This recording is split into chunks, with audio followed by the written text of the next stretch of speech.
Hey, what is up everyone? Here's how to buy Ton on Tonkeeper.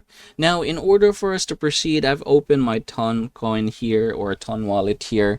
Now, make sure that you are going to click this one in order for you to choose the right wallet that you are going to use. I'm going to say or use wallet 2 for example. After doing so, I'm going to go ahead and click the buy button here. And then if you are going to click here at the top, you have the buy option. Make sure that you have selected that one. And then here are the partners where you can buy Ton. So say for example, I'm going to use Transact. And then from here, what you are going to do is basically enter the amount that you wish to buy. Now you can go ahead and click this one in order for you to change the currency. Say for example, we're going to choose US dollar just like so. And then I'm going to go ahead and enter here, let's say $150. And then you can go ahead and select here the payment method that is available for you. For example, we have card, Google Pay, and then bank wire transfer.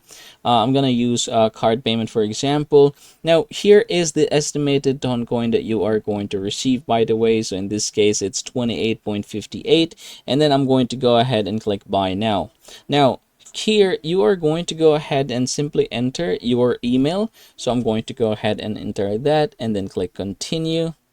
And then you are going to have to verify this one in your email. So I'm going to simply type here 466626 and then click continue once again. And then from here, you are going to enter your personal details. Now, it is important for you to get this done, otherwise you will not be able to complete this transaction. But take note again, there are 3 steps that you are going to do. So go ahead and try to fill in all the necessary information required. So basically, after finishing this one, you should be able to get the Ton coin that you wish to buy. And yep, that is how you are going to buy Ton coin here on Tonkeeper.